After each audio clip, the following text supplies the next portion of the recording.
se levanta, aí quando sai fica mal de novo. Não, Timóteo, a igreja tem que ter maturidade para enfrentar as mudanças, Timóteo. Aleluia. Essa é a preocupação do apóstolo Paulo. Aí ele diz assim, olha, transmite. E eu falei quarta-feira aqui, vou repetir, que essa palavra transmitir, ela é do grego paratíteme, que quer dizer se colocar ao lado para servir. Porque o verdadeiro líder que está preparando uma mudança, uma transição, ele não fica de longe. Deixa eu ver se vai. Quero ver se é bom mesmo agora. Eu quero é que se acabe, deixa ele aprender. Não. Se coloca de lado e diz assim, vamos lá, eu vou caminhar até você saber caminhar sozinho. Eu vou te ajudar aqui até você estar bem servido. Eu vou estar, porque caminhar ao lado está falando de quê? De companheirismo. Está falando de estar lado a lado, aonde? No caminho.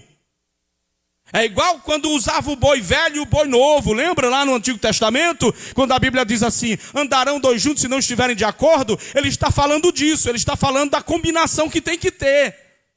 E essa combinação, deixa eu te dizer uma coisa, não é que você é igual a ele, não. Às vezes um prega mais calmo, outro prega mais animado. Às vezes um é mais amorosinho, né? Vem cá, meu filho de Jesus, deixa eu te dar um conselho. Às vezes o outro é marreta, se converte, irmão, para entrar no céu. Mas isso não quer dizer que um é pior do que o outro, não. Isso quer dizer que cada um é uma ferramenta diferente nas mãos do Senhor, meus irmãos. E o Senhor usa quem Ele quer e como Ele quer, meus irmãos. Agora vamos passar para frente. Ele diz assim, versículo 2 ainda, transmite a homens o quê? Confia, não é transmite, aqui já é o confia. Você só confia alguma coisa se for valioso para você, sim ou não? Você só confia alguma coisa a alguém se você tiver confiança em quem vai receber, porque aquilo que você está confiando para você é valioso. É assim ou não é? Ou você anda dando seu carro aí para todo mundo andar de qualquer jeito? Duvido. Você me empresta seu carro, aí você diz assim, não, irmão, negócio de emprestar carro é muito complicado. Você tem que confiar na pessoa. E aí eu falei quarta, que essa palavra fiéis vem do grego pistos, anota aí, que quer dizer servo verdadeiro e fiel. Quem eram esses servos pistos? Era aquele servo de confiança de alguém para que este fizesse um negócio em seu nome, transmitisse uma mensagem em seu nome. Lembra quando Abraão foi mandar Eliezer? Qual que é a expressão bíblica?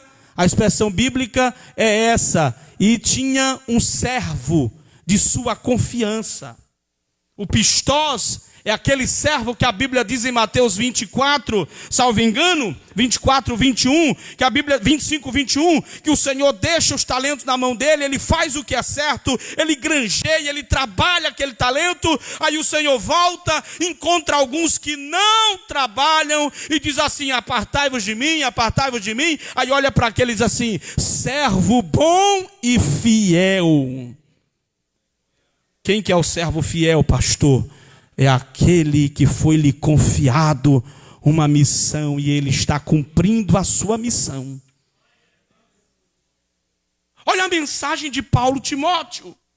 Não confia a responsabilidade de ser transmissor, ensinador do evangelho, pregador da palavra. Não confia a quem não vai dar conta do recado, Timóteo. Não confia a quem não vai ter zelo. É por isso que a Bíblia diz, irmãos, maldito aquele que faz a obra do Senhor relaxadamente. Por quê? Porque a obra do Senhor é algo importante para o reino de Deus. Faz parte da difusão do evangelho. Então, irmão, servo fiel aqui é aquele que diz assim, fica tranquilo, meu Senhor. Lembra do Damasceno, Eliezer? Ele chega lá, encontra dificuldade. não tem ninguém bebendo água. Meu Deus, como é que vai ser isso aqui, Jesus? Parafraseando. Eu tenho uma missão. Eu preciso dar um recado para a noiva. Eu preciso dizer para a noiva que o meu Senhor quer que ela case com seu filho. Mas eu estou encontrando dificuldade. Aí diz a Bíblia que ele dobrou os seus joelhos e orou ao Senhor. E disse: Senhor, me dá um bom encontro, Senhor. Sabe o que ele está dizendo? Abre a porta, Senhor. Porque tem hora, irmão, que a dificuldade vai vir mesmo. Tem hora que os paredões do impossível vai acontecer mesmo. Tem hora que Deus te confia uma coisa, meu irmão, minha irmã, e você vai achar grande dificuldade. Vai ter levante, vai ter murmuração, vai ter calúnia, vai ter gente preguiçosa que não quer te ajudar, vai ter tanta coisa. Mas e aí, o que é que eu vou fazer? Eu vou largar, eu vou abandonar, eu vou chutar? Não, porque você é um servo fiel, que Deus lhe confiou alguma coisa. Dá para dar um glória a Deus aí ou está difícil? O servo fiel, irmão, ele diz assim: fica tranquilo, está na minha mão, é para eu granjear com esse talento aqui. E aqui eu abro um parêntese para você que recebeu de Deus um talento, um dom, e está se escondendo, viu? Você que tem um dom de Deus, tem um talento, mas está usando 1001 desculpas para não ser usado por Deus. Eu tenho uma mensagem de Deus para você, servo fiel. O dono vai voltar e ele vai perguntar o que é que você fez com o que ele te deu nas mãos. Segundo lugar, irmão, anota aí. Idôneo. Idôneo é do grego rikanos, que quer dizer suficientemente capaz. Só que no entendimento do original dessa palavra, é alguém que é suficiente. Aí eu fui pegar o contexto, todo mundo abandonou ele, sim ou não? Todo mundo abandonou o apóstolo. Aí ele olha, ele tem um servo fiel. Ele tem um servo fiel. Aí ele olha para esse servo fiel e diz assim: é você mesmo. É você que Deus vai usar. E Deus não precisa de multidão para te usar. Se você estiver na brecha, você sozinho, Deus faz um rebuliço e começa todo um movimento e um avivamento por meio da vida de alguém. Com quantos começou a obra do Senhor? Com quantos? Quantos apóstolos eram? Quantos irmãos? Eram 12. Um traiu, o outro foi colocado, mas eram 12. Então tudo começou com 12. Mas antes do 12 começou com quantos? Com um, que era Jesus. Quando eu estou na brecha, sabe o que é que Paulo está dizendo, Timóteo? Às vezes você não vai achar a multidão, Timóteo, para te ajudar. Porque, irmão, nunca vi uma dificuldade nos tempos de hoje de pessoas para se disponibilizar para a obra do Senhor. Então ele diz assim: Timóteo, vai ter dia que você vai estar sofrendo sozinho. Talvez você vai encontrar um ou outro que queira realmente. Mas deixa eu te dizer uma coisa, Timóteo. Quando estão na presença de Deus e estão na brecha, Timóteo, não precisa de muito não para o Senhor fazer um grande rebuliço na cidade. Vai começar com 1, vai começar com 2, vai começar com 3, mas são tão fiéis ao Senhor e tão idôneos, maduros e convictos da sua chamada, que esses 3 serão suficientes para ganhar uma cidade inteira para Jesus. Pastor, que evangelho é esse? É o evangelho da Bíblia. Atos capítulo 8. Um homem só, por nome de Felipe, entrou numa cidade chamada Samaria, que o judeu entrava lá e ele chega a tremer as pernas, porque tinha uma confusão grande. Então ninguém queria ir para Samaria, mas o Senhor leva Felipe a Samaria. Ele entra na cidade, sozinho. Com quantos eu falei? Sozinho, não diga com força, irmão. Sozinho. Sozinho ele pregou o evangelho. E o texto mais na frente diz assim: e tiveram que descer de Jerusalém para dar continuidade e dar conta da multidão que estava se convertendo a Cristo. Alguém disse assim: Pedro, tem que mandar uns obreiros lá para Samaria. Pedro: Samaria? Samaria. Mas meu Deus, Samaria não quer nem saber de Cristo. Tu que pensa. Entrou um tal de Filipe lá, um evangelista. Meu irmão, vou te dar uma notícia: a cidade está se convertendo, a cidade está reconhecendo a Cristo. O que é que eu quero dizer, obreiros? Às vezes você tem um ou outro lá que você percebeu que tem uma vontade de crescer, uma vontade de aprender. Aí você vai pegar esses, mesmo sendo poucos, e vai dizer: Senhor, são poucos, mas são suficientes para começar um grande avivamento aqui. Às vezes é só umas 2 irmãzinhas do círculo de oração, porque aqui não, mas por aí afora, o círculo de oração, irmão, não está valendo muita coisa não. Elas se esqueceram por aí afora da missão, que é oração, é o círculo de oração, é a coluna da igreja na oração. E muitas não estão mais orando não. Quando vão para o círculo de oração, algumas, hein? Eu nunca vi mulher de círculo de oração que não gosta de ir para círculo de oração. Aí às vezes lá na congregação você tem meia dúzia, tem 3, 4 pastores que quer mesmo, que quer fazer obra. Essas são suficientes para o Senhor fazer uma grande obra e incendiar a congregação. Mas você precisa usá-las. Você precisa estar disposto a trabalhar com elas. Amém, meus irmãos? Ele diz: fiéis. Quem são os fiéis? Verdadeiros. Servos fiéis, usados para dar continuidade a um negócio. Idôneo, quem são? Suficientes para realizar a obra que o Senhor tem colocado na mão deles. Aí Paulo continua nos versículos para frente, ele diz assim: sofre, pois, comigo. Vamos ler esse versículo aqui, irmãos, no 3. 1, 2, 3. Não, assim está fraco. Assim você está sofrendo. 1, 2, 3. Sofre.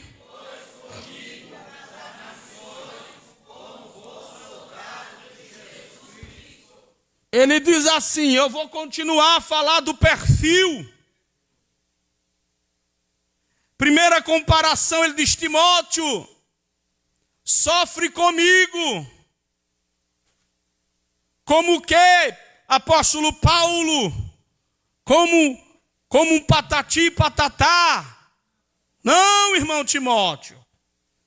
Como que, apóstolo Paulo? Como um prego enfiado numa berinjela que qualquer vento cai?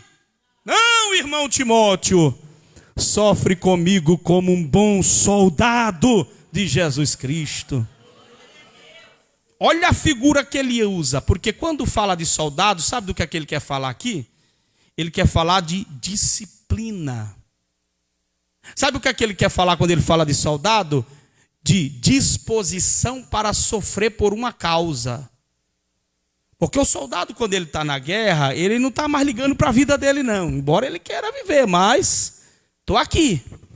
É assim ou não é? Nós temos uns soldados aqui, militares, temos aqui de várias frentes aí. Está na guerra? Chumbo? Ah, mas levei chumbo. É assim mesmo. Se ajeita, vai para a retaguarda, colocar um curativo e volta para a guerra. Tome chumbo para lá também. Principalmente, eu trabalhei no exército como civil. E as forças armadas raízes, irmãos, é um negócio sério. Hoje em dia está meio complicado, por aí afora estão aceitando de todo jeito. Mas o soldado raiz, eu conversava com o pastor Marcos, que também foi soldado esses dias, e eu dizia para ele, eu via os soldados serem levados para dentro dos matos, para passar 15 dias lá dentro do mato, sem ter o que comer, sem ter água potável. Às vezes o tenente, o sargento, pegava uma galinha, jogava no no meio da rua, do mato e dizia: a senhora, agora vão atrás, aí a janta de vocês, aí a comida de vocês. Quando tinha. Amém? Então, quando ele fala de soldado, ele está falando primeiro, e ele cita isso no texto, que um verdadeiro soldado, ele não se envolve com coisas que não dizem respeito à sua missão, à sua obra, à sua convocação. Ele diz aqui: ninguém, versículo 4, que milita, militar aqui é guerrear, é lutar, é brigar em prol de uma causa. Ninguém que milita se embaraça com negócios dessa vida, Timóteo. Ele está dizendo: Timóteo, se você entrou na batalha e na guerra, foco, Timóteo. Tenha foco naquilo que você está fazendo. Coloque força, energia nisso aí. Se concentra. Tudo aquilo que a gente coloca energia, foco, força, disciplina, não tem como não dar certo. Amém, irmãos? Não tem como não dar certo. Exemplo este é a nossa escola dominical aqui. Eu falei para a turma quando eu cheguei: vamos botar foco nisso aí. E aqui aviso de manhã, aviso de tarde, aviso no grupo, aviso no privado, escola. Domingo tem escola, domingo tem escola, domingo tem escola. Vamos lá, escola é uma benção, escola é uma benção. Foco! Aí nós passamos de 40 a 35, 40 alunos. E domingo tínhamos 70 e tantos alunos. Tem domingo que temos 80. Já teve domingo que tivemos 100 alunos. Daí de 80 para baixo não pode. Mas se você leva de qualquer jeito aquilo que Deus colocou na sua mão, preste atenção que isso é uma reunião de obreiro, uma palavra de orientação.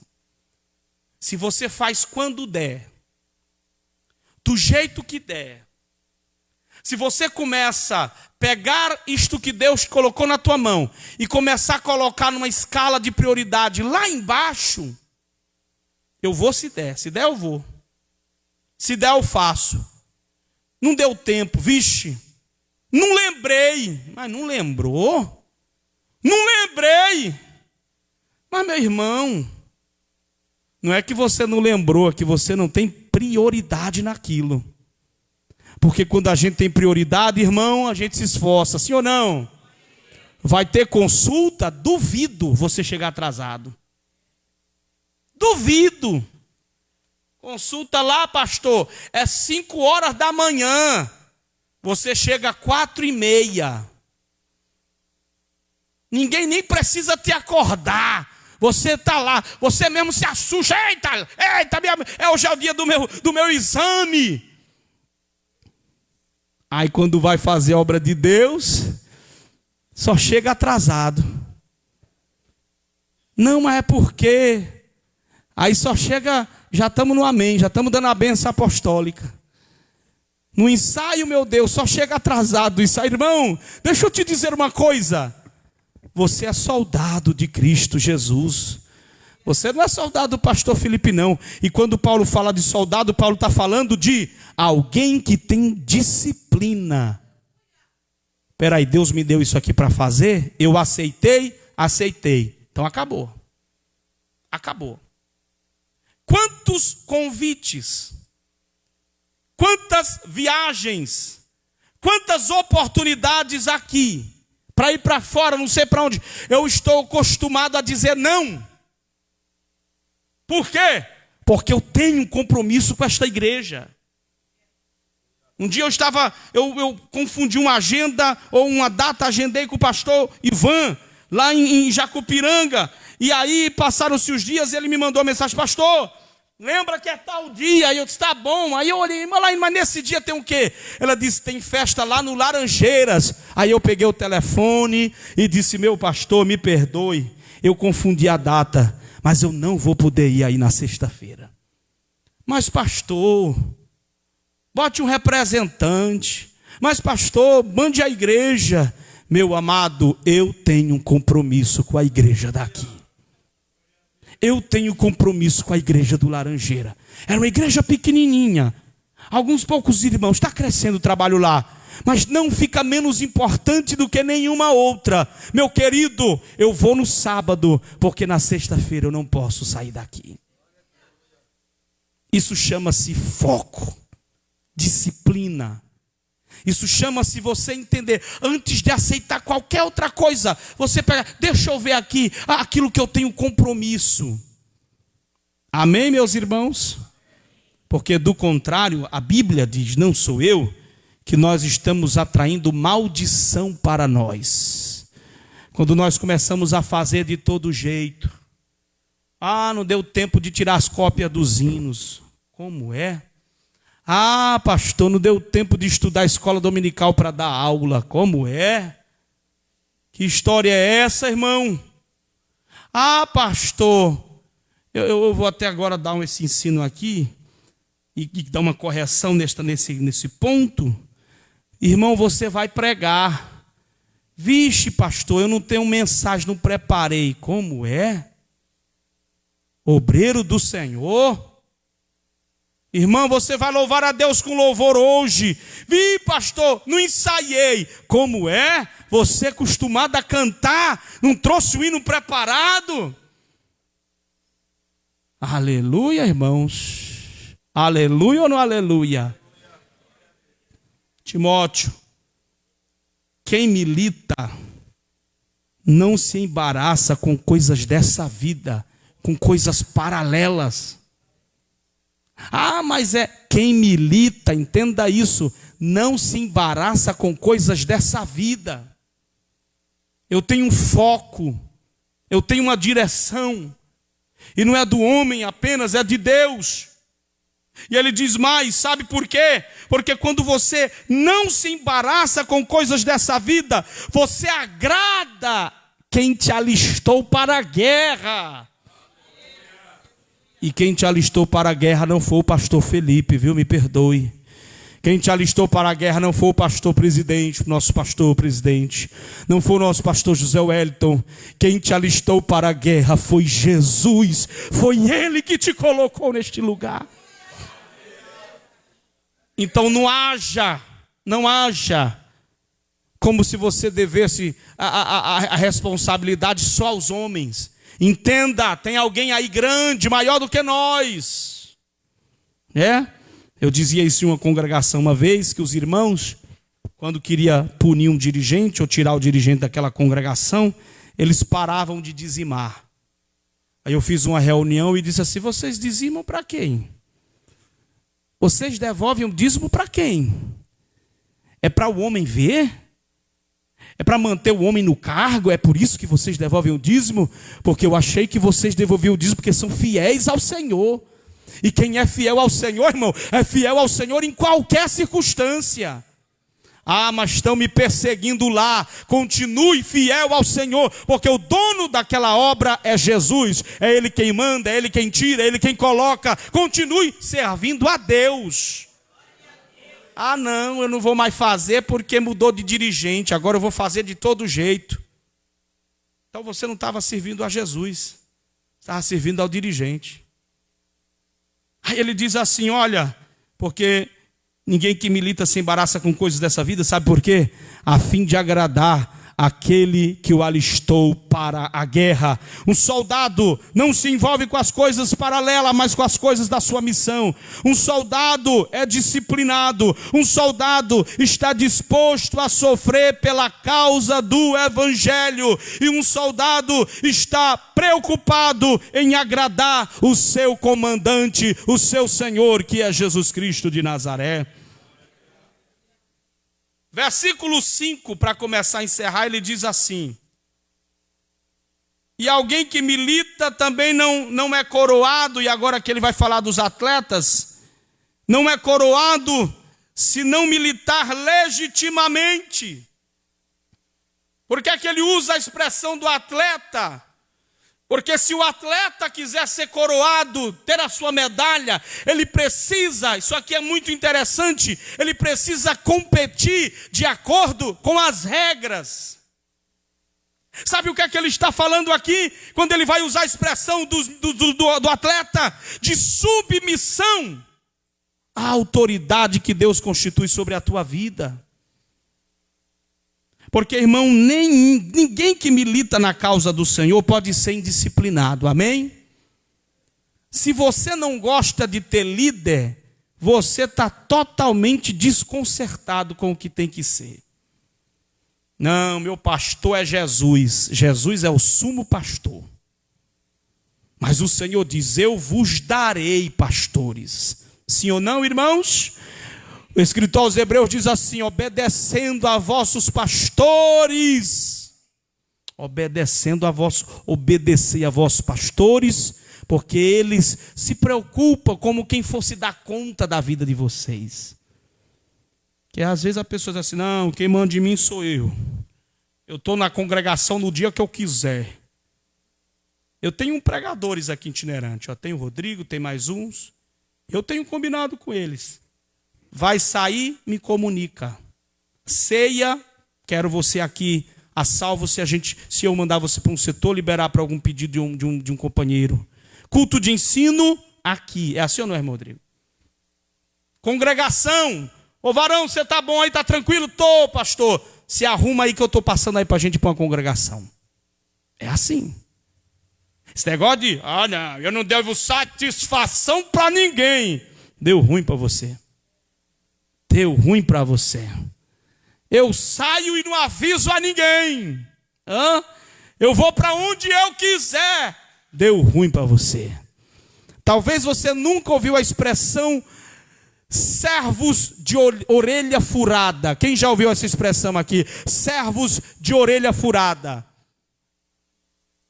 São os servos, não é o servo que usa brinco aí não, viu, vigia? Eram os servos nos tempos bíblicos que eram livres. Eles eram livres para ir para onde quisesse.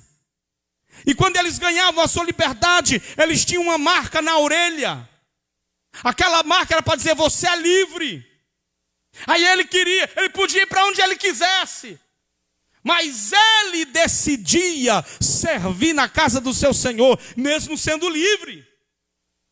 Você é livre, amém? Mas você decidiu servir ao Senhor e à causa do Senhor. Você é livre, irmão.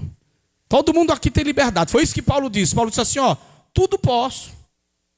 É assim ou não é? Falou, tudo me é lícito. Eu faço o que eu quiser fazer. O apóstolo Paulo diz dessa maneira. Aleluia. Mas será que me convém fazer? Amém, irmãos? Será que nos convém fazer, meus queridos irmãos? Glória a Deus. E o Senhor, irmãos, tem nos abençoado. Terminando, a terceira figura que ele usa, meus queridos irmãos, é a figura do lavrador. A figura do lavrador, no versículo 6, ele diz assim, leia na sua Bíblia comigo, o lavrador que trabalha deve ser o primeiro a desfrutar dos frutos. Por que é que ele usa a figura do lavrador, meus irmãos? Porque aqui ele quer falar de trabalho. Aqui ele quer falar de homens esforçados, que plantam, que trabalham, que aram a terra, que sabem que para que tenha fruto, isso dependa do seu esforço. Aleluia, glória a Deus. Amém, meus queridos irmãos? Trabalhe, continue se esforçando. Continue se empenhando pela causa do Senhor, porque fazendo assim, meu querido irmão, você estará plantando no solo do reino de Deus, e você estará sendo coroado, você estará sendo galardoado pelo nosso Senhor e Salvador Jesus. Aleluia. E ele diz assim, é impossível um lavrador trabalhar e não desfrutar dos seus frutos. Fique de pé, queridos irmãos. Nosso pastor é chegado, glória a Deus por isso. E nós queremos com muita alegria passar o trabalho para o nosso pastor. Para quem não conhece, este é o pastor desta igreja, pastor Reuel Padilha.